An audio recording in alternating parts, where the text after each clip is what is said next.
All right, if we could silence our cell phones, please raise your hand prior to asking a question. We'll pass you a microphone. We've got University of South Carolina head coach Mark Kingston along with Andrew Eyster and Will Sanders. We'll open it up with an opening statement from the head coach, and then following his statement, we'll have questions for the players. Coach? Yeah, I think at this point in the season, most coaches are going to tell you how proud they are of their team, and that's exactly how I do feel. It's real, it's genuine. This team went through so much this year and just never gave in. The injuries, the adversity, and we used a lot of mottos, a lot of cliches to get through it. You know, it's a marathon, stay in the fight, never quit, don't give up, all those things. And anybody that watched us play tonight saw the makeup of this team. They saw what they're made of. They saw how this guy pitched. I mean, they played with their heart, and that's all we asked for them, no matter what we were going through. And they gave us everything they had, and that's all we can ask. So be happy to answer questions. Questions for the players? Right in the front. Andrew, I know the emotions are difficult to process in this moment, but, you know, listening to what your coach just said about what you guys have battled this year, all the injuries, all the ups and downs, just what are you going to remember most about this group of guys and what stands out about this team in particular? Yeah, I mean,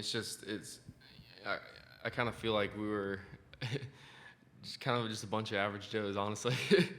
You know, we had some great young players come in and you know, really step up big throughout the season. But, you know, it's just a lot of older guys, a lot of transfers, some JUCO guys, and it just kind of, you know, that's the best way I can describe it. It's a bunch of grinders, a bunch of guys that just love to play baseball and you know, really come together. And like Coach Kingston said, there's a lot of ups and downs of the season, but you know, we clearly never gave up and, you know, kept fighting to the end. You know, wasn't the outcome we had hoped for, but you know, it's how it goes sometimes. But I'm gonna miss this group of guys. Is you know, just a gritty group, honestly. So that's the best way I can describe it, probably. Take me through the emotions you're feeling right now, and just kind of as your career wraps up, what this place and this program means to you. Yeah. I was afraid you were gonna ask that. You know, I've talked about it before. How you know, coming in 4 years ago it was just a place to, you know, play my 2 years and you know, move on to pro ball. And you know, things don't always work out as you plan, but you know, sorry, but I wouldn't trade it for the world. How these last 4 years have gone. You know, I feel like I've given a lot to this program, but what I've gotten in return is substantially more. You know, I've gotten some of my best friends, people that I consider family, you know, a home, you know, a home away from home, somewhere that I'm probably gonna live once I'm all graduated and done with everything, you know, and just the future, a life, you know, a life outside of baseball. And, you know, that's something that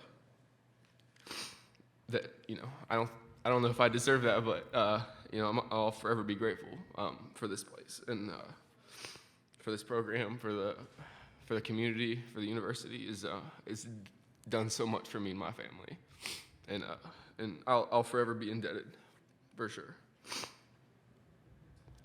Andrew, what is fighting back there in the ninth inning to force extra innings? What does that say about the fight and the grit of this group? Yeah, I mean, it says a lot.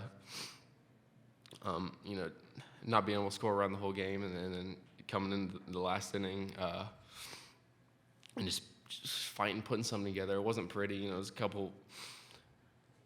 You know, Wimmer started off with a nice hard hit up the middle, and then Sight, you know, kind of had that jam shot through that hole, and you know, it was a runner on third, and I got 2 strikes, and I was like, I'm just gonna try to hit something on the ground and run like hell. And we were able to get it done. And unfortunately, we couldn't put another one together. But that's just kind of, we've had so many situations like that this year, where we've been down late and make a comeback. And that's kind of been one of the themes of this team, I think. Will, what was it like for you out there? What were the emotions like for you having to go punch for punch with Florida in such a tight ball game? I think those are the best types of ball games because it's just a rhythm. He goes out there, gets 3 outs. I go out there, get 3 outs, and we just keep playing. And it's a tough game, but that's why we all play baseball. It really is sad that we were on the wrong side of that, and we just, one ground ball that takes a weird bounce off a bag. It kind of is the epitome of our season, just looking for ways for us to take advantage of it and come up short is sad and really heartbreaking because we've been through so much adversity and so much struggle and injuries with everybody out. We've just tried to find ways to win games, and it's hard, but I just view today as another opportunity and do what I can do, show the team, and just give the team some confidence to keep playing, stay in the fight, and see what happens. And we were on the wrong side of a weird circle ball. Any more questions for the players? Thank you, guys. You guys can step down. Thank you. Appreciate it. All right, now questions for the head coach.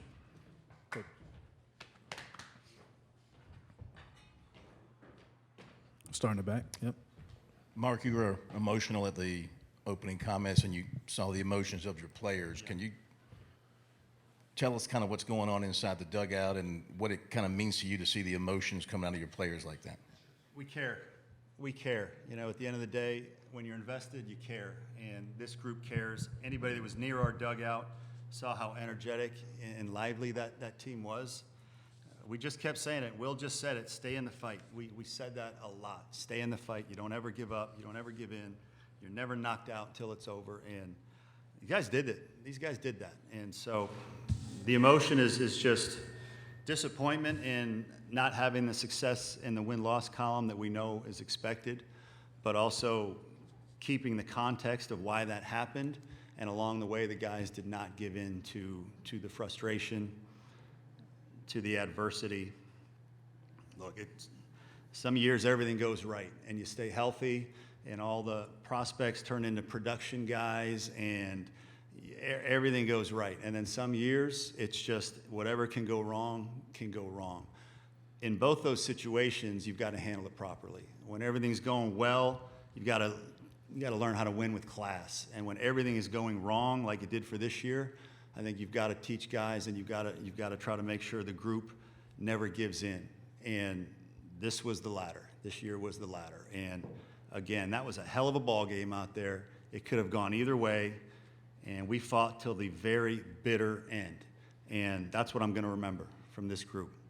Fought till the very bitter end when they knew the disappointment around the program and the win-loss record, but also within the context of why it's happened, they could have given in and they did not. And so that's what I'm going to take away from this group. Just take me through that weird 10th inning there with the ball bounces off the bag and kind of take us through the play at the plate there with the walk-off sac fly. Yeah, well, again, it's like I said, one of those years where everything that could go wrong goes wrong. In a tight ball game, sometimes a little the wrong bounce. One bounce can be one team's great fortune and the other team's misfortune. And, we were on the line like you're supposed to be on the line. Jalen was in position, playing no doubles in that situation. And the ball hits the bag and goes over his head. Sometimes you just have to say it wasn't meant to be. And that was a crazy inning. The inning that we tied the ball game was a crazy inning. You had the base hit. We started the runner. At that point, we had some decisions to make with the tying run at first, but the winning run at the plate in Seitler and Eyster. You've got two guys that can leave the ballpark. So the decision at that point was, do you try to move the runner and start him up because it's Wimmer who can really run, or do you sit back and hope for a 2-run homer or hitting the ball in the gap? we got to a certain count. We felt like the best thing to do was start the runner, and we ended up with a 1st and 3rd situation there, which led to Eyster putting a ball in play to tie the game. And then we had another decision to make. You know, do we roll the dice and start Eyster at the risk of ending the inning with him getting thrown out? He's not a stolen base guy, but we went with the delay steal to give ourselves a chance to try to win the game there. And it almost worked. It almost worked. So if we were going to go down, we were going to go down being aggressive, pushing the envelope, playing with no fear. And that's what we did. And again, at the end, I mean, it was a bang-bang play at the plate. The ball clearly beat the runner, but we just dropped the ball. And sometimes that happens. And that's a great summary of life. Sometimes you just drop the ball.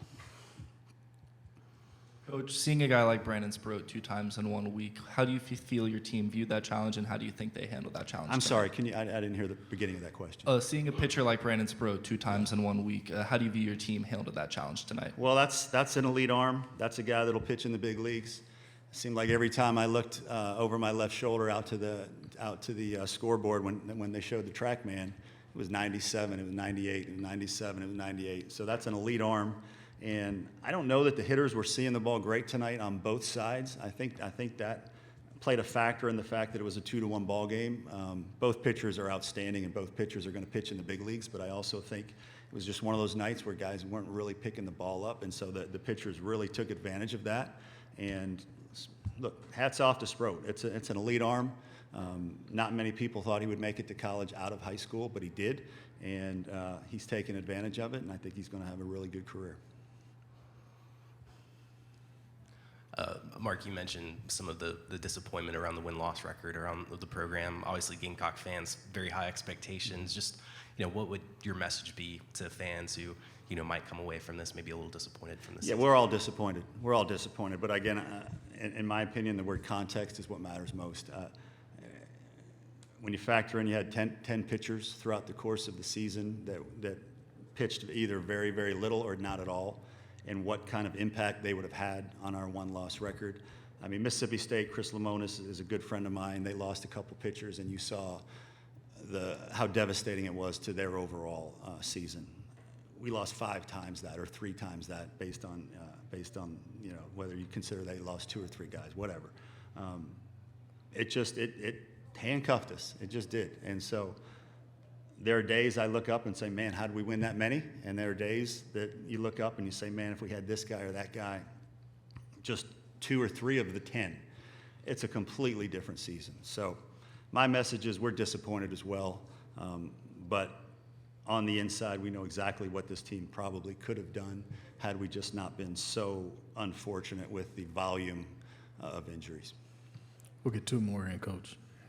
Yeah, I know the rule is 2 outs, runner at third, you send him on home, but considering who the runner was and Seitler, and he was the ankle and struggling and all that, and where the ball was hit, was that still the right play to send Absolutely. Wingo made the right choice, and I told him as soon as he came in the dugout. I'll give you the reasons why. Number 1, with 2 outs, you generally do send the runner. Number 2, we only had, 2 or 3 hits at that point, so you don't know if you'll get another chance. Number 3, because there were 2 outs, the infielders were really not paying a whole lot of attention to the runner, so the runner has a chance to get a better primary lead and then a better secondary lead. So he got a good jump. And then lastly, it rained for about 8 hours today. That was not a dry field. And so an outfielder has to come get that ball.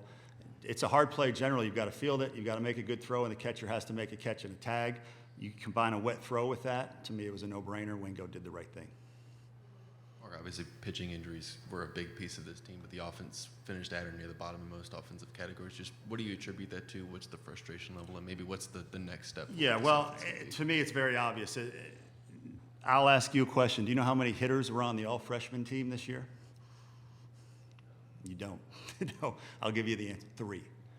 Freshmen just did not play in our league this year for the by and large. And tonight we started 4, I think it was. I think we started 4. So the top half of our lineup, I think on most days, could go head-to-head with just about anybody in the league. But then the bottom of our lineup was a bunch of freshmen that are still needing to get stronger, still getting at bats at this level, playing at the SEC level, which is the highest level of college baseball for the first time. To me, that's the biggest reason why you just saw some unevenness with that offense. On good days, we were pretty good. We had some really good days, and then there were days when you face a guy like Brandon Sproat, freshman, trying to put together runs and rallies with freshmen when a guy's out there throwing 98. It's a challenge, and those guys will learn from it. They'll get better from it. They always do. Wingo's a perfect example. He's a much better player as an older player than he was as a freshman. So to me, that's the biggest reason you look at why the offense was like this. The top of the first half of the lineup was experienced and old, like most of this league this year, but we were the youngest bottom of the order in the league by far. Thanks, Coach. Appreciate your time. Okay. Thank you.